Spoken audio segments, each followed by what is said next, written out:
Sarah. How you doing? It's been a crazy morning. I'm doing good. How are you? Yeah, I got here. I was rushing. I'm not going to lie. Well, I've had you'll make my my third interview this week, and then tomorrow I have one. Wow. More. So busy man. Yeah. You're good at it though, so it's good. Yeah, it just kind of rolls off, I guess, some days. I love it. But hey, folks, we have Sarah Golden. Now, she normally is here next week on the third Friday, but she had some conflicts, and so we just moved it up because my schedule's flexible. Yeah, thank you. And anyway, she's here today, and I kind of gave her a weird topic. Yes and no.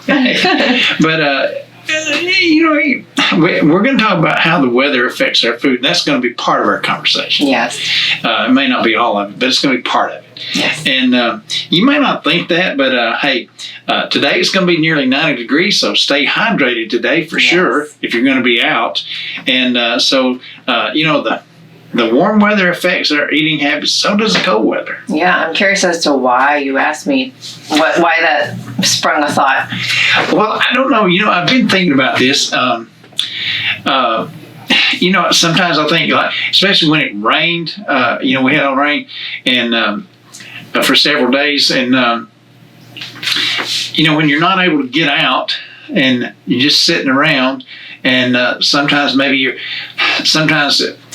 I know I waste more time than I should, but you either be on the internet or social networks or you're watching television instead of doing something more constructive like reading or research and studying. Yeah.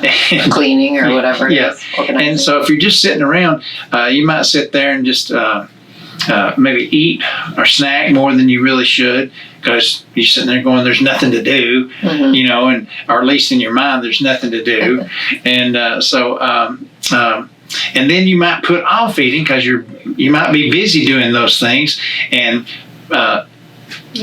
some people, like I said, they forget to eat, and because they're just caught up in their schedule, and we probably all have done that. We're getting busy, and then all of a sudden you go, oh, it's 2:00. I didn't even eat lunch yet. And I've done that because I've been busy sometimes with my radio work. Right. And then I go, I guess I better eat because I'm running low on energy here. And anyway, I'm going to let you start. I won't put the pressure on you. And but by the way, thanks for the gift here. You're welcome. That's from our daughter. She made some cookies, so she's like, I gotta take Mr. Glenn some cookies. So we enjoy them. She's a sweet girl. Oh, thank you. Yeah, so you approached me about that question, about that topic, and I thought, well, of course, weather affects our moods. And I think last time we had spoke about how I do a sheet with my clients in regards to how they fill out a daily paper where they fill out what they're eating, what their mood is, what the weather is, because it's important to know what the weather is that day and how it's affecting you and how we can make tweaks to change that. If, say, a lot of times rain can be very gloomy for people because it is just like you were saying, like you're stuck inside, you're not getting outside. But sometimes the heat can be hard too because gosh darn, it's been so muggy here. I mean, what is going on in beginning of June? And I'm like, this is not normal. Even up on the mountain, it's just so muggy and it's just really bizarre. But yeah, and you think about, when you said that to me, I think about my chickens. Like my chickens, they get hot too, so they tend to eat less when it's so hot, but they need fluid. So that's another thing too, when you brought up a good point, we have to make sure that we're drinking fluids or eating fluids like watermelons and melons. That's why watermelon and melon is when is it ripe? During the summer. There's a reason for that because we need that. So, making sure that we're nourishing our system with those fluids, so we're getting those electrolytes and stuff within our cell system.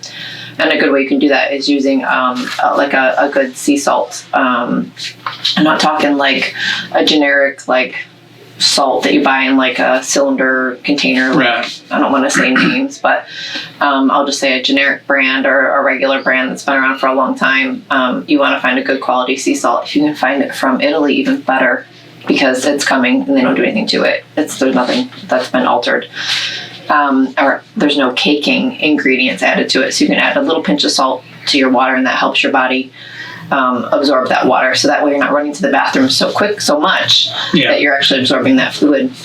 But yeah, so think about in the wintertime when it's dark and dreary, and think about the states that are north of us that have longer winters. And think about what do they go through? They go through a disorder, a seasonal disorder, which causes stress on their body because they're not getting as much vitamin D.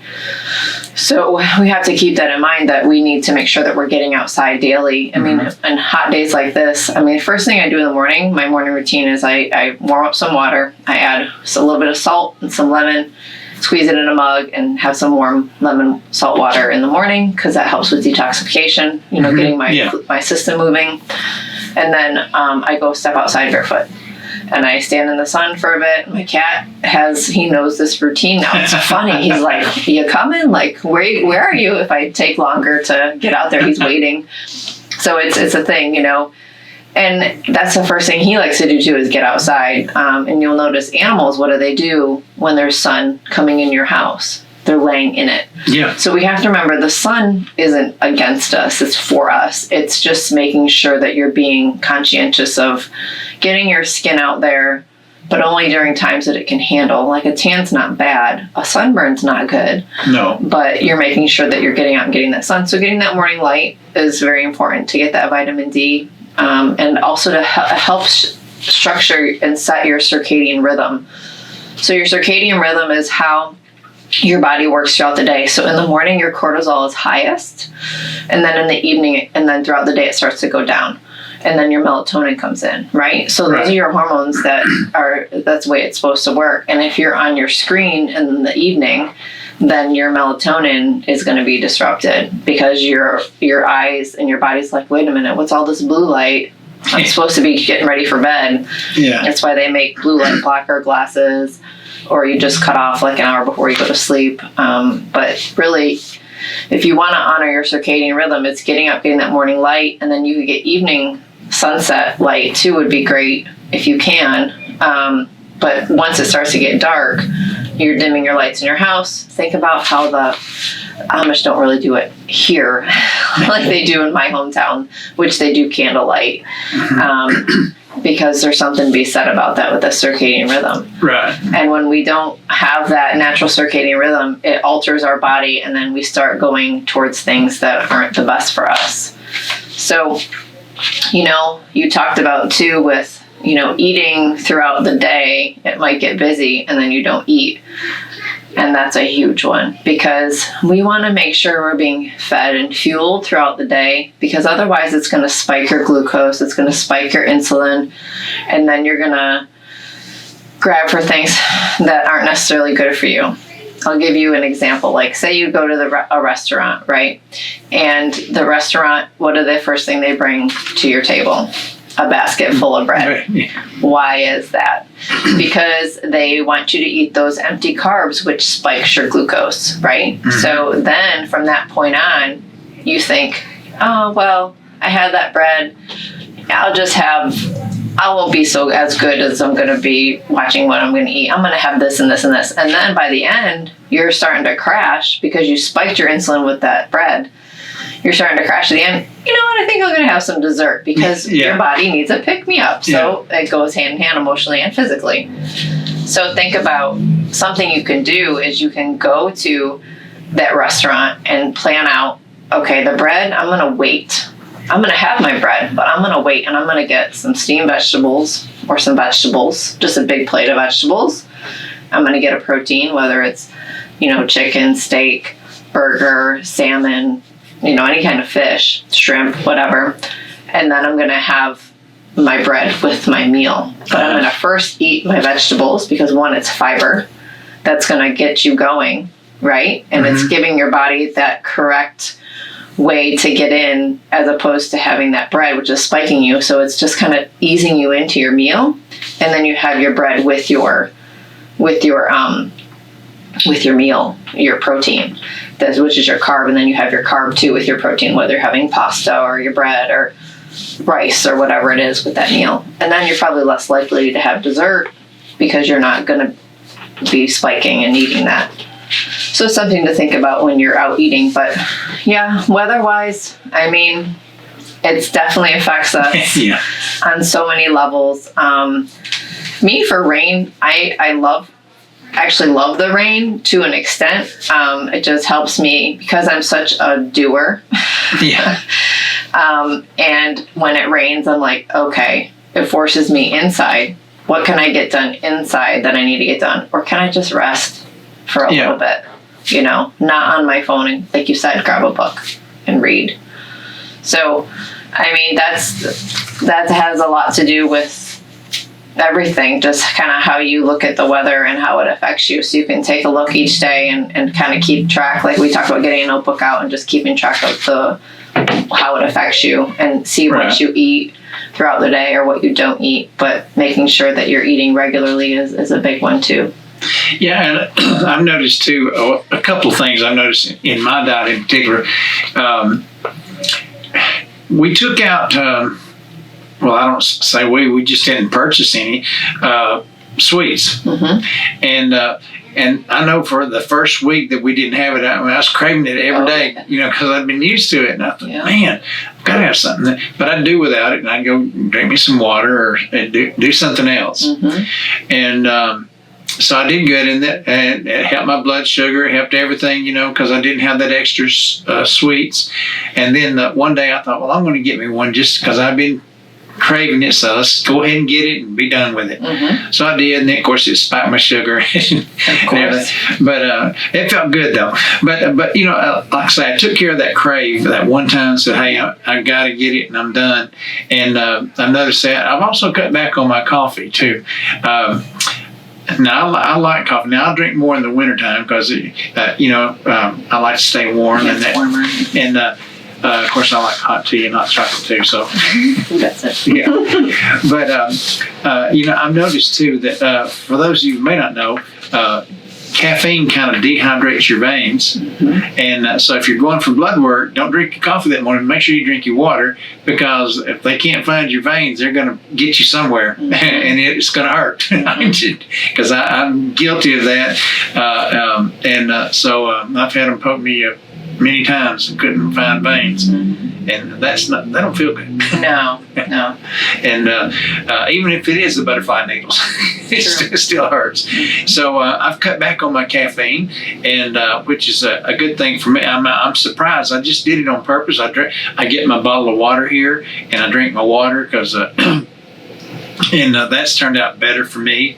I feel better now. Of course, I told you before, I've been taking some supplements, and also my bones are actually, because I've had knee and ankle issues for a long time, and I've taken this Forteo. It's an injection that Vandy, one of my osteoporosis doctor, not that's not her title, but her. Yeah, she recommended it. Yeah, and and I'm glad insurance is paying for it. That's all I can say. I'm glad I'm on a program there. But anyway, you know, I'm feeling better on that. I feel better. Mm-hmm. Things are going better, I think. And the sugar. Yeah. It's a big inflammation. Yeah. And inflammatory is what I want to say. And well, and you know, when you take that out, because I've noticed when I've checked my blood sugar, especially at nights, it's been lower. Mm-hmm. And, you know, and I know some of the foods that cause it to spike, like pizza and things like that, course, yeah. Because of everything that's in a pizza. Right. You know, it's, I try to watch pizza too when I eat it. I try to say, well, like last night we had pizza for dinner. We had, because that's easy on church night, is to, you know, just get something so we don't have to fix, you know. Yeah. And I thought, well, I'm just going to get me one piece because I knew I had to eat. Mm-hmm. So I got the one piece and drank my water, and that made it better. And I'm glad my blood sugar's going down because I've been fighting that for a long time. I'm still working on finding things that help. And like I said, you do your research. But like you said, I know in the past in the summer when I've been off, before I had this job actually, I'd be out in the summer, I'd be outside working in the yard. Mm-hmm. You know, I'd be doing something, whether it was killing weeds or picking up rocks or doing something I had to do, mowing the yard, but I'd be out in the sun and in the shade too. I took the shade too sometimes. Mm-hmm. But like you said, you know, you got to stay hydrated, and you got to eat on a regular basis. Doesn't mean you got to eat the whole refrigerator. Right. You just got to eat on a regular basis. Make sure you have something in your system. Yeah. And I think you mentioned like the pizza. Like a good thing that you could have done last night was add a vegetable to it. So steam some broccoli or some green beans or something that's green on the side with the pizza. So that way, when you eat that pizza, there's fiber with it. Because really, pizza is all carbs. Yeah. Unless you load it up with vegetables on top of it, which a lot of people don't. Because, you get a pizza, you usually get pepperoni, cheese, or sausage or whatever. But giving yourself some vegetables to give you those minerals, too. That's another thing, too, is we lack a lot of minerals. So it's important to, and this is the time of year. You're starting to get all these veggies coming out. Yeah. All these places that have road stands and the Mennonites, the Amish, there's people here in the valley. I don't know if there's anybody at the market. I haven't been to the market, but if there's anybody there. But I know you just go on the Facebook page here for Dunlap and you can just search, farm stand or vegetables, organic vegetables. I think someone was asking recently about that. And someone was like, well, we have a stand, down towards Whitwell. And I was like, oh, so you wouldn't know unless you look and search. Yeah. They're like, we don't spray, we don't do anything like that. So it's organic. So yeah, just getting those minerals in.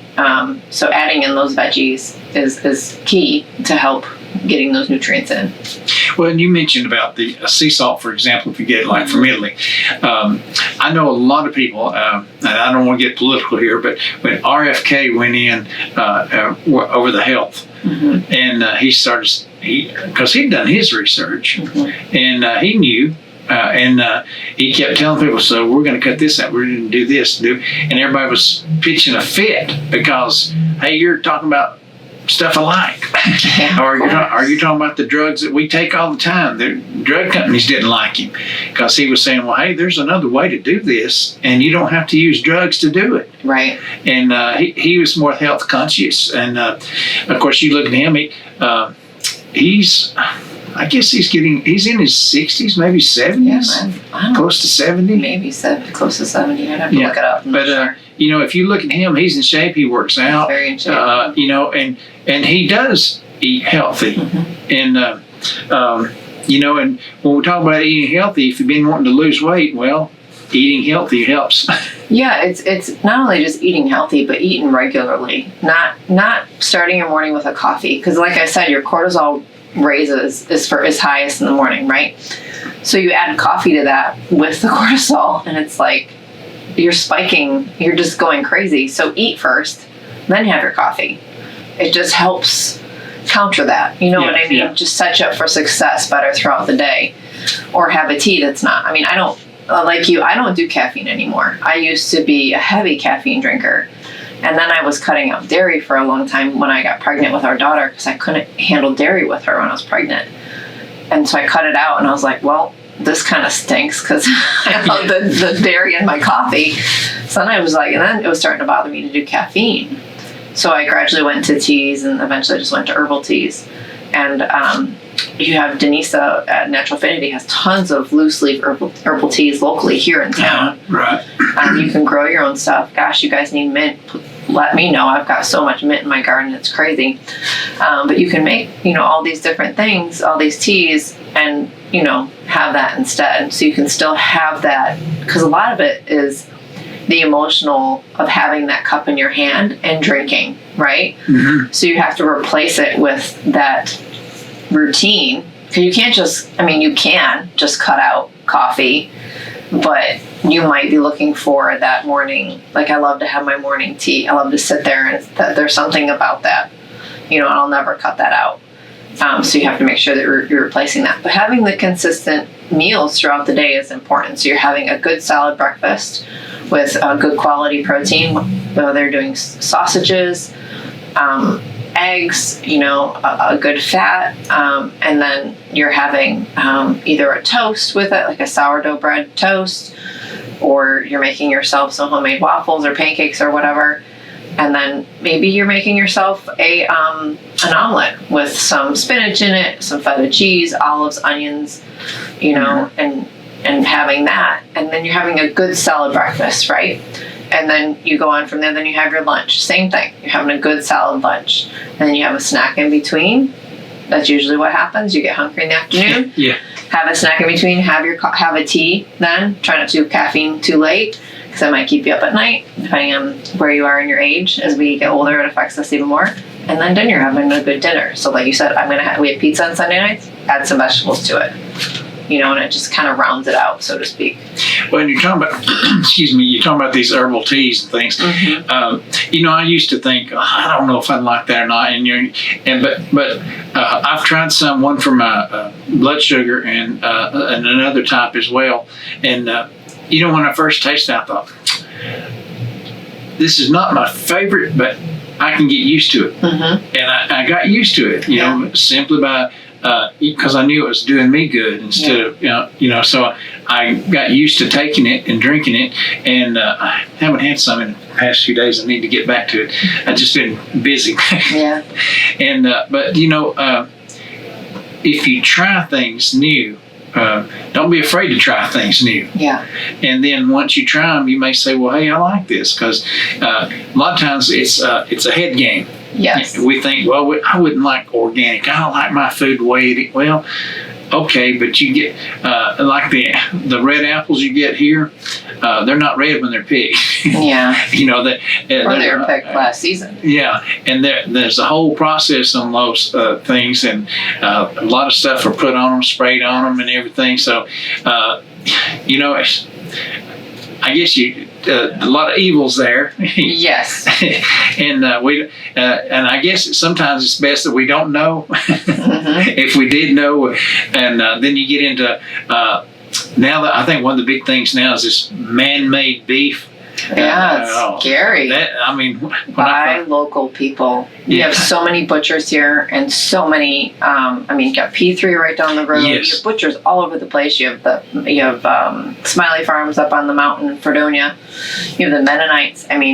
Buy local, because then you're getting true real beef and real chicken and stuff. Yeah. Right. The P3 meats, by the way, they're one of our advertisers. Yes. And they do good. They're the only USDA processing plant in the area, and they process quite a bit of food. Yeah. And by the way, if you go up there, I'll tell you that in a minute. But if you go up there, take your cooler. Yeah. Because they have an in-store store there with their freezers full of. If you go in there, you just sit there going, boy, I like that and that and that. Yeah. You better take your pocketbook too. Yeah. But it's going to be worth it, and you can stock your freezer up. There's another place, I forget the name of it. It's on the way to Dayton. But it's another little stand. It's on the left-hand side before you get to Lowe's, and it's a little fruit produce stand, and they've got meats. And if you buy a certain amount, they give you 10% off, and they do military discount if any of you are military. You got to ask that too. But then I know there's farmers around here that this will do. We get our cow. We do a full cow, and then we split it with friends, whoever needs it at the time. We always do half, and we get it from a gentleman up towards Cookeville area. Uh-huh. So you just have to ask around. Yeah, because you like you said, you share, so that's the good thing. Because if you were to buy the whole cow and get it butchered, that's quite a bit of expense. But you'll have it, and there's a lot of stuff in your freezer. It's so much cheaper. You think about, you get it for like if I get a whole chicken, it's $5 a pound for organic. Okay, soy-free, corn-free. But if I go to the store, I don't know what's in it. I don't know if it's been bleached. I don't know what it's been fed. I'd rather get it from a farmer that I know. Plus, I'm supporting a farmer in the community. You know what I mean? And in the long run, like when you buy a cow, you're getting so much meat for so much less a pound. And just get a bunch of people with you, and you could get, buy a half or a quarter, and then you could even sell that off. To people that are your friends and neighbors. And since we're talking about meat, and folks, this is one of my. I used to eat a lot of these when I was younger, but I don't anymore. Nuggets, chicken nuggets. Because you definitely do not know what's in that. No, you don't. Because very rarely, to be honest, in some cases, you don't even find meat. Just look it up online. Watch a video. It's pretty gross. Yeah, and you can make your own fresh ones, which is cool. Yeah, and because a lot of these companies, even I know back many years ago when I worked with Wendy's, this was well over 40 years ago. At that time, when I was working in Dalton, Georgia, and this happened to be with one of the fast food places, not ours, but one of the others.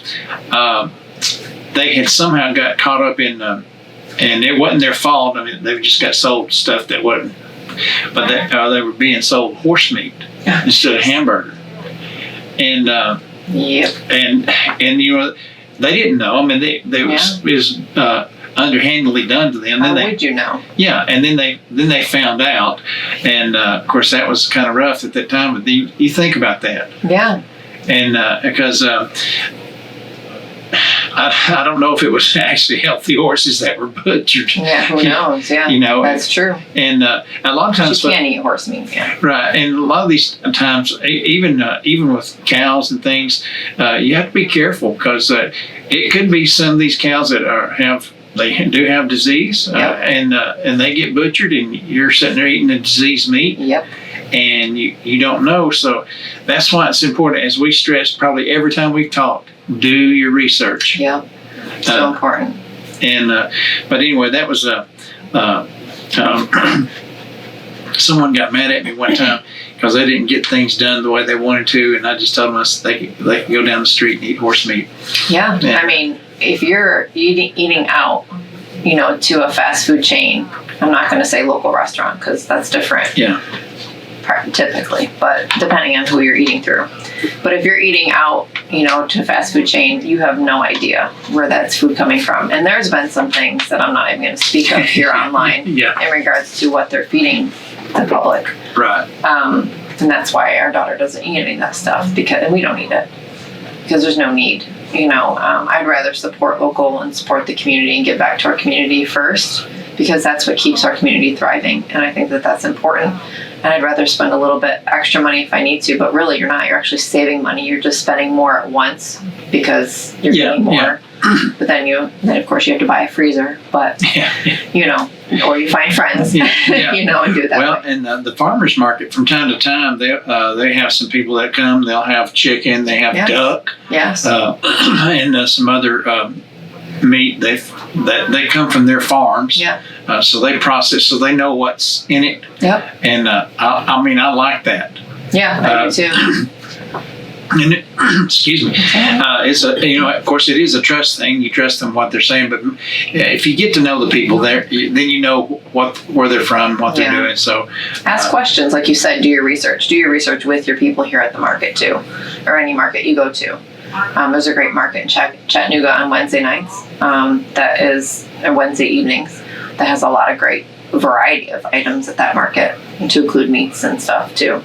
But you have to ask them, you know, what are you feeding your animals? You know, how do you treat them? Because that's another thing too, like you talked about. You might be getting a diseased cow or they were taken to slaughter and then you're eating that. Like you want to know are they healthy, you know, stuff like that. And they want you to ask because if you're a farmer, farming's not easy. I mean, anybody that has chickens or any animal knows that taking care of an animal is not easy. Right. And you think about farmers doing livestock, it's even harder. So they're going to tell you. And if you have a lazy farmer that doesn't take good care of their stuff, you're going to know.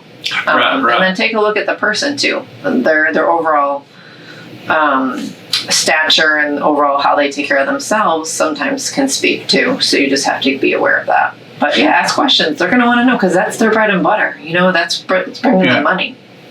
Right, and so that, like I say, ask questions. And there are some sly people out there too. So it's good to ask around because some people will say, "Oh, I feed them this and this," and they don't. So ask around and see. But typically, most farmers will be upfront and honest. That's what I really see here, especially in Tennessee. People are just more honest and more loving and more caring about what they're giving you. Right, and I see more at the farmers market now with more vegetables and things that are out there. Of course, I have the farmers market here on Saturday mornings from 9 to 1, I believe it is. I think so, yeah. And they have a lot of different crafts out there. There's handcrafts and stuff, but then they have a lot of people that do things like banana breads and all sorts of baked goods. Baked goods. They're gluten free. There's a gluten free woman, I think. There was at one point. Yeah. So look around and try. I know I love banana bread. It's one of my favorite bread. I'll have to bring you banana bread sometime. Yeah. That's one of my favorites. And I went over there one Saturday and I said, "Do you have your banana bread?" And she goes, "No, I don't have it today." And I said, "Shoot!" I said, "That's why I came." And but I settled for something else. But banana bread is one of my favorite breads. Yeah. Banana bread and sourdough bread. I love those two. Breads. And but anyway, getting back to the weather. Of course, this week's going to be hot. Today is almost 90 degrees, and I think tomorrow is going to be in the 90s. It's crazy. And then I think maybe Saturday, maybe tomorrow as well. Maybe a little bit of rain coming in, but usually if it's that hot and the rain comes in, when it goes away, the humidity shoots right up. Yeah. And you're talking about that humidity, even on the mountain, that humidity is, if you're not careful, that can be a killer. Yes, I know years ago I was out working, and I was in the shade, actually working in the shade.